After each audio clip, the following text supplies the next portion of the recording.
en disfunción también capta estímulos que no son nocivos y lo transforma como nocivo. Y lo vamos a ver más adelante el por qué. Entonces, ese proceso de esa transformación de energía química o energía mecánica o energía eléctrica que me va a causar dolor, se transforma, acá el nocioceptor lo sensa dependiendo de su intensidad de frecuencia del estímulo, sensa si es doloroso o si no es doloroso, y si ese proceso se llama de transformación de esa energía a energía eléctrica o a impulso eléctrico, transducción. Todo este proceso, transducción, modulación y transmisión, se llama nociocepción. ¿Ya? Otra cosa bien importante, ¿dónde se presenta la modulación del dolor? ¿Dónde yo voy a modular? ¿Qué es lo que es modulación del dolor? La modulación del dolor es la respuesta que el cuerpo tiene en ese dolor, para esa manifestación del dolor. Esa analgesia que el cuerpo humano le va a entregar a nuestro paciente que siente dolor, ¿dónde se produce? ¿Dónde se gesta? Solamente se gesta en el asta posterior de la médula. Entonces, cuando yo pongo una compresa, un húmedo caliente, un infrarrojo en mi mano, porque el paciente le duele la mano, yo estoy tratando ese paciente con esa patología pensando que la modulación del paciente se va a realizar en la mano, y no es así. Tengo que usar herramientas fisioterapéuticas que lleguen al asta posterior de la médula para que provoque una modulación descendente, que ya lo vamos a explicar. Entonces tenemos las etapas del proceso de la nociocepción. La transducción es el proceso por el que los estímulos nocivos son convertidos en un potencial de acción a nivel de los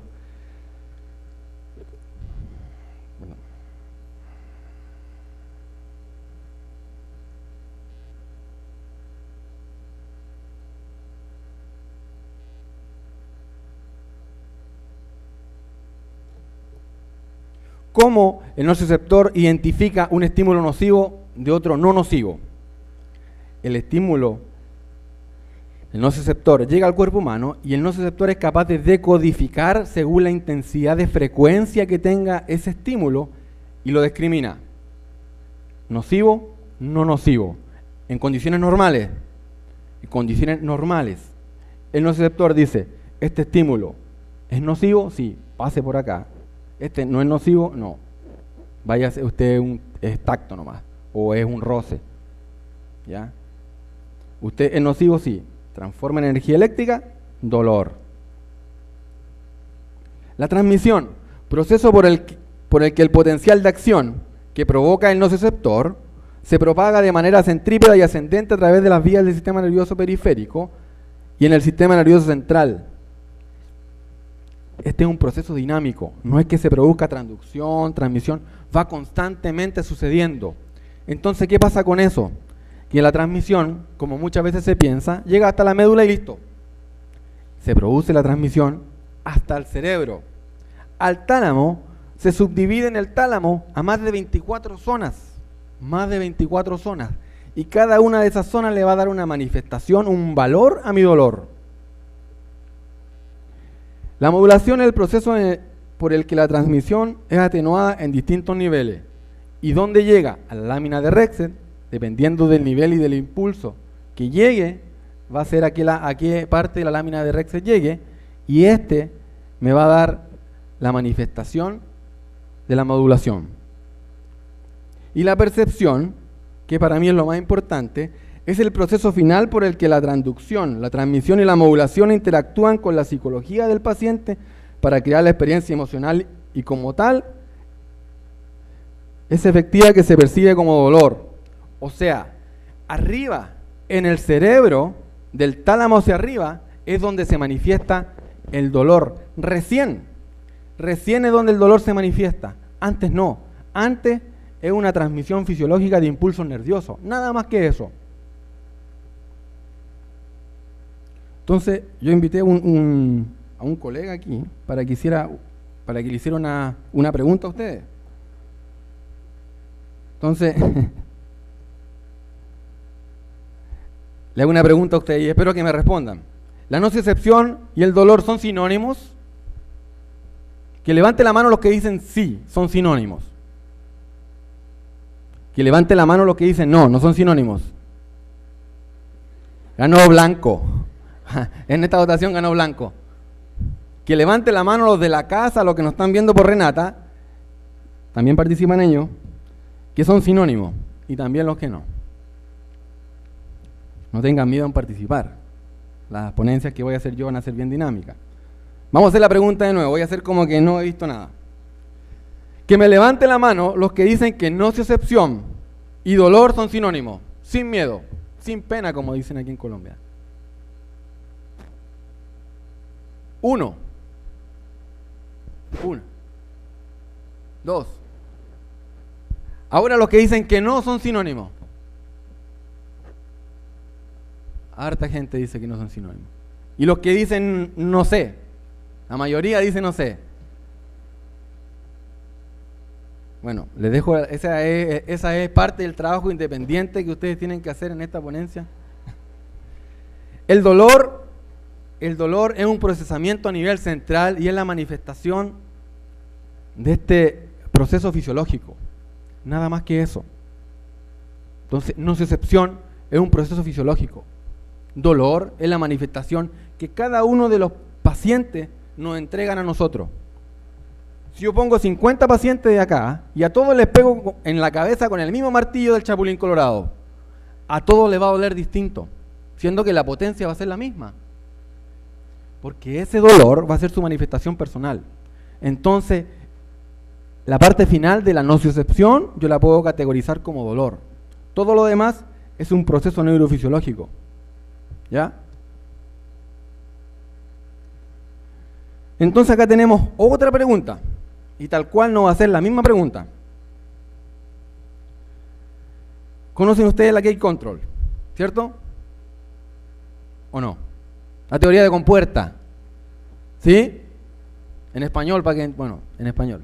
Teoría de compuerta. A todos nos costó estudiar la teoría de compuerta. Yo estudié la teoría de compuerta como un mes, día y noche, para aprender porque era muy complejo. Ahora más adelante me doy cuenta que la teoría de compuerta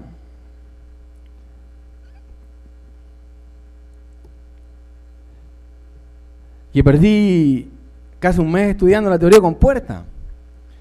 La teoría de compuerta hablaba de que fibras gruesas le van a ganar el espacio a las fibras dolorosas, ¿cierto? En el asta posterior de la médula y van a llegar, ¿cierto? Y no van a poder, la fibra del dolor no va a poder seguir avanzando. Algo así decía, ¿cierto? Estimulo fibras gruesas para que las fibras del dolor, A delta y C, las fibras C no puedan seguir avanzando. Entonces yo estimulo fibra gruesa, ¿cierto? Estos señores que están acá son los creadores de la teoría de compuerta. Se llaman Ronald Melzack y Patrick Wolf.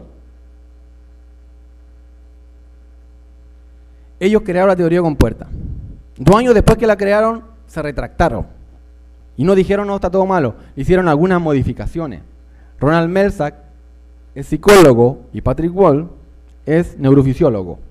Melzack, el psicólogo, dijo, nos falta algo acá. Si yo soy psicólogo, tengo que poner en mi teoría el componente psicológico. Es lógico eso. Si él es psicólogo, ¿cómo no va a poner en su teoría el componente psicológico?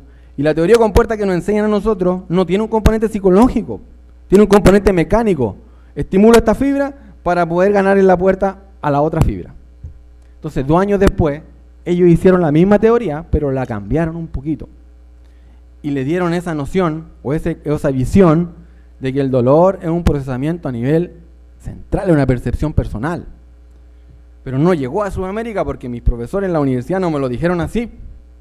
No llegó, no, por lo menos a Chile no llegó. Entonces ellos en el 2000 sacaron este comunicado. ¿Han escuchado hablar ustedes de la neuromatriz? Algunos sí, otros no. La teoría de la neuromatriz es una teoría del dolor, es la más actualizada que existe en este minuto, donde habla que nosotros tenemos una red neural capaz de dar nuestra manifestación personal a cada uno de los dolores. Todo el cuerpo tiene una red neuronal diseñada genéticamente que es capaz de percibir esos estímulos nocivos, llevarlo hasta el cerebro y darle la manifestación personal, ¿ya? Y como tal, como es una red general y global, se puede manifestar de diferentes formas, y yo puedo tratarla de diferentes formas. Entonces, ya esta red o esta vía neural tan simple y sencilla que a veces nosotros estudiamos en neuroanatomía, se pone más compleja. Pero al ponerse más compleja también nos beneficia a nosotros porque tenemos más herramientas para poder tratar pacientes crónicos. Así que yo lo invito, dentro de los apuntes que se le van a entregar, va a estar la teoría de la neuromatriz. Gracias.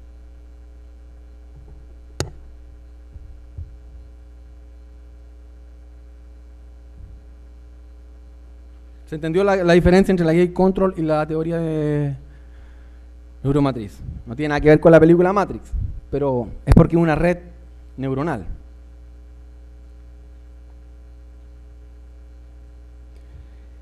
El nociceptor, en una respuesta normal, ¿cierto?, se va a activar y va a manifestar su activación dolorosa. La unidad funcional del dolor está compuesta por el nociceptor, el capilar y el mastocito. Si hay una disfunción de la unidad funcional que capta el dolor, se van a poner en disfunción el capilar, el nociceptor y el mastocito. Los tres. Si el nociceptor se pone en disfunción, o si el capilar está en disfunción, o si el mastocito está en disfunción, los tres van a estar en disfunción. No trabajan por separado. Eso nos va a entender que el nociceptor es quimioceptor. Es un quimioceptor. Entonces, cuando llegan sustancias preinflamatorias como histamina, prostaglandina y sustancia P, que en condiciones normales no son dolorosas, pero en condiciones disfuncionales sí lo son, esta unidad funcional, el nociceptor, va a modificar su umbral. Modifica el umbral. Va a disminuir su umbral de descarga y va a aumentar la frecuencia de descarga. O sea, voy a sentir más dolor a un estímulo menor y voy a manifestar más respuesta para ese dolor. ¿Se entiende, no? Voy a modificar mi umbral en condiciones patológicas. O sea, el nociceptor se puede manifestar condiciones patológicas, y eso es lo que uno tiene que ser capaz como clínico de poder darse cuenta. Cuando el nociceptor es normal, está actuando normalmente, y cuando no. Entonces, los gringos, los estadounidenses, los canadienses y todos los que nos llevan 1000 años de ventaja en investigaciones científicas, llaman a esta disfunción del nociceptor como supraumbral o upregulation. O sea, el nociceptor encargado de recibir esos receptores, de poder recibir esos estímulos dolorosos, va a cambiar su umbral. ¿Qué significa esto? Que un estímulo que no es doloroso lo va a transformar o lo va a percibir como doloroso. Y eso nosotros lo conocemos como sensibilización periférica. Yo creo que todos en algún momento han escuchado hablar de la sensibilización periférica. ¿Qué es sensibilización periférica? Hay 150 definiciones en internet. Google te da 1250 definiciones de sensibilización periférica. Pero nosotros como fisioterapeutas, ¿a qué nos importa? La manifestación clínica de la sensibilización periférica. ¿Cómo yo puedo detectar cuándo una sensibilización periférica? ¿Cómo yo detecto que mi paciente no tiene un dolor normal, sino una sensibilización periférica? ¿Cómo yo me doy cuenta de eso? Entonces la sensibilización periférica es la probabilidad del aumento de la respuesta de la fibra aferente primaria a estímulos determinados. O sea, cuando un estímulo que no era doloroso se convierte en doloroso, yo tengo una sensibilización periférica. ¿Cómo lo encuentro esto yo? Y ahí se empieza a producir el error y el conflicto con las personas que manejan la teoría de gate control. Porque nosotros estamos entregando estímulos mecánicos, no le vamos a poner nombre, pero le vamos a decir como un sobrenombre. Tenso, ultrasonido, ¿cierto? Esas herramientas fisioterapéuticas, terapia manual, masoterapia, Rolfing, son estímulos mecánicos y térmico que le estamos entregando al paciente en pro de sanar su patología, en pro de disminuir su dolor, en pro de quitarle el dolor.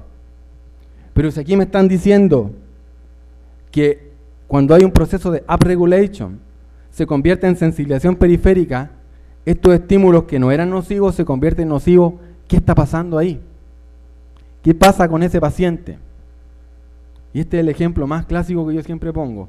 Ustedes han conocido pacientes que van a una consulta, 20 terapias, van a otra consulta, 20 más, y uno le pregunta, ¿se le pasó el dolor? Un poquito, pero cuando estaba en terapia, pero después se me volvió, y a veces me aumentó. Bueno, yo le digo, vaya donde este señor porque tiene mucha experiencia, es importantísimo en la ciudad de Barranquilla.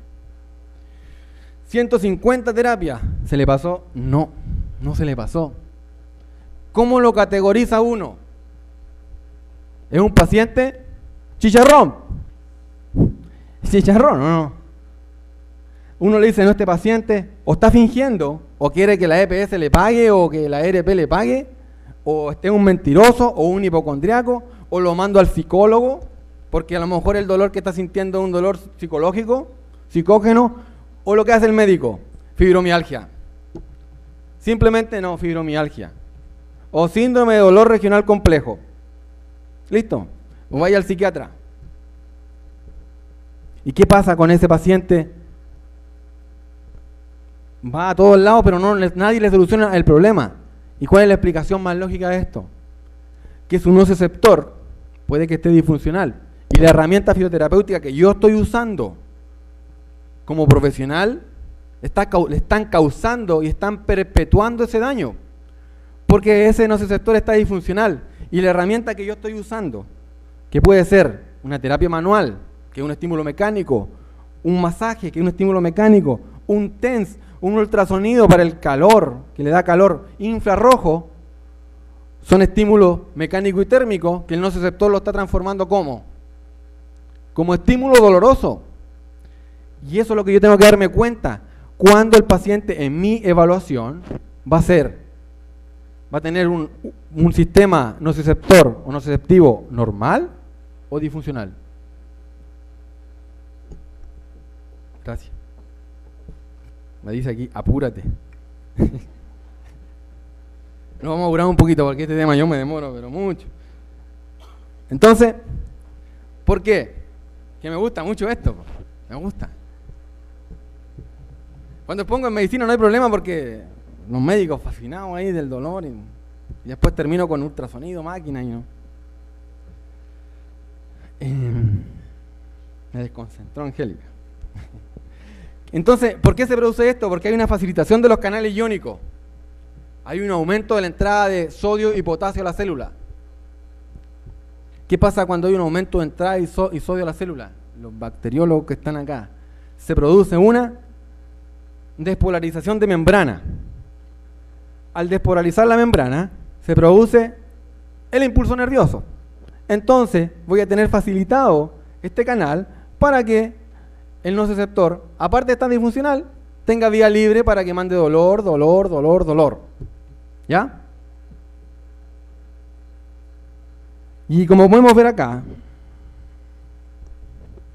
a estímulo calórico y estímulo mecánico, esta disfunción va a facilitar la entrada de sodio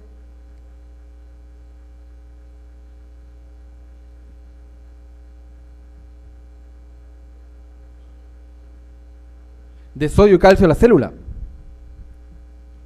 Entonces, ¿qué hago con este chicharroncito que me mandaron?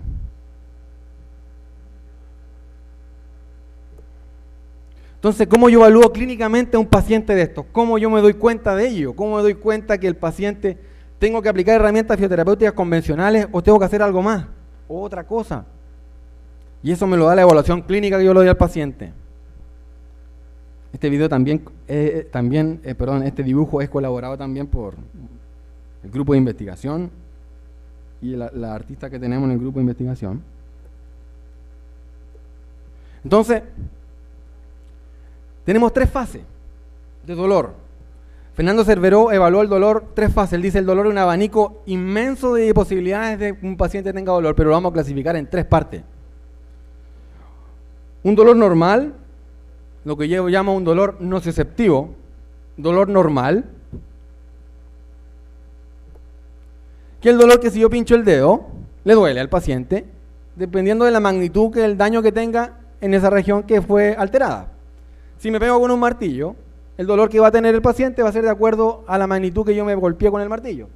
Si me pincho con una aguja, si me pullo con una aguja, colombianamente hablando, si me pullo con la aguja, ese paciente va a tener un dolor dependiendo del pinchazo que tenga, de la puya que tenga. Y eso yo lo manejo como gate control. Eso es gate control. Teoría compuerta. Tengo otro paciente.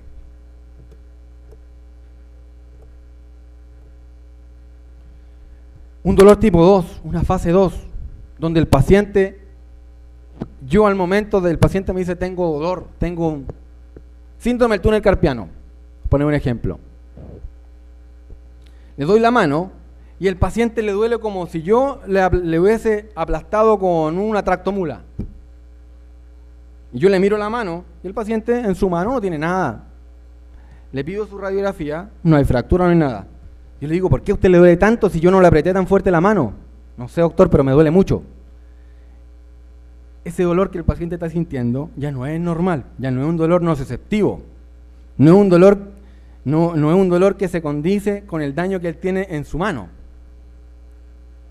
A eso yo le voy a dar el nombre de hiperalgesia. El paciente en ese momento presenta una hiperalgesia. Y esa es la manifestación, la hiperalgesia es la manifestación clínica de la sensibilización periférica. Le doy la mano, le palpo la rodilla, le toco la rodilla, y si le duele más del daño que tiene, eso le manifiesto como hiperalgesia. Manifestación clínica clara para poder identificar qué herramienta fisioterapéutica tengo que usar. Y vamos al más complejo de todo. Si yo le toco con una pluma, o al paciente le duele el roce de las sábanas cuando se va a acostar, en Bogotá, porque aquí uno duerme encima de... Si le duele al roce de la ropa, no hay una manifestación real de por qué le duele al roce de la ropa, por qué le debe doler. No corresponde, si no tiene ningún daño. Eso es la manifestación clínica de la sensibilización central. ¿Y cómo lo denomino? ¿Cómo se manifiesta? Como alodinia. Alodinia. La hiperalgesia primaria, la hiperalgesia se puede dividir en 2, en el lugar de la zona o en la zona contigua. La diferencia es que la sensibilización, la hiperalgesia secundaria que se produce en la zona contigua a la zona, ya no es sensibilización periférica, ya es a nivel central y pasa a estar dentro de la clasificación como de la alodinia. Entonces, eso sí que es más complejo todavía, porque la hiperalgesia secundaria no me va a respetar ni miotoma, ni dermatoma, ni esclerotoma. O sea, yo les estoy evaluando la mano y continúo con el ejemplo de la mano y me voy a la columna y pienso que la manifestación del dermatoma o del miotoma es porque la lesión está ahí, estoy perdido, porque esta no me respeta nada. No respeta ni miotoma, ni dermatoma, ni esclerotoma. Entonces mi evaluación, mi pensamiento crítico, mi evaluación clínica va a ser distinta.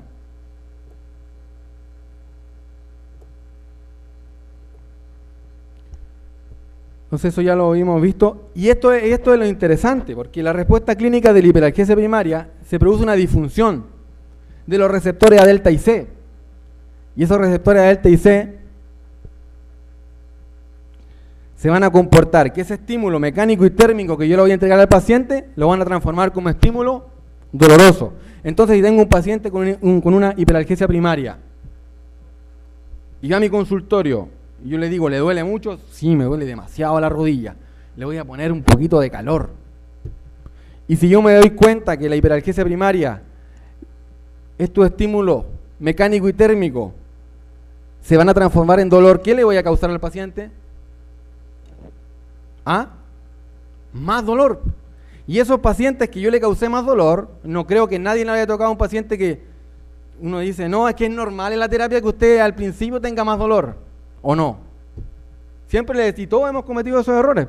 ¿Es normal que usted al principio de la terapia tenga más dolor o es normal? Son los procesos fisiológicos que se están ahí, uno le mete el cuento. Estas vías van a empezar a transmitir dolor, dolor, dolor. Y si yo no me identifico esto, voy a tener un paciente que se va a ir desconforme de mi terapia y se va a ir a otra terapia. Y después a otra y a otra y a otra.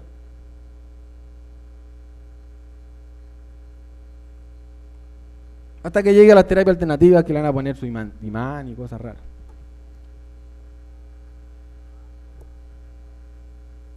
Tenemos la sensibilización central. Dos manifestaciones clínicas de la sensibilización central, como lo habíamos manifestado, era hiperalgesia secundaria en la zona contigua al daño y la alodinia, dolor al roce.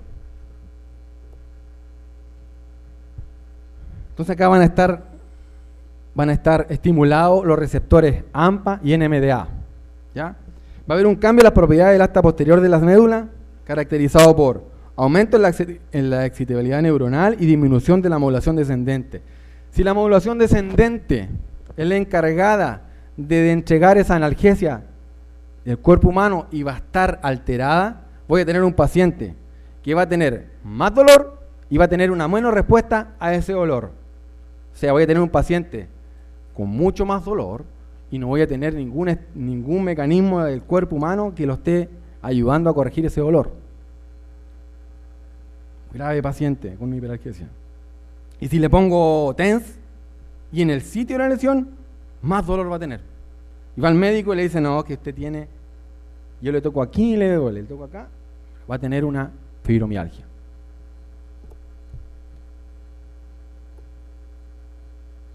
Entonces, cuando al paciente le toco, si el paciente en una hiperalgesia primaria o secundaria, yo le toco,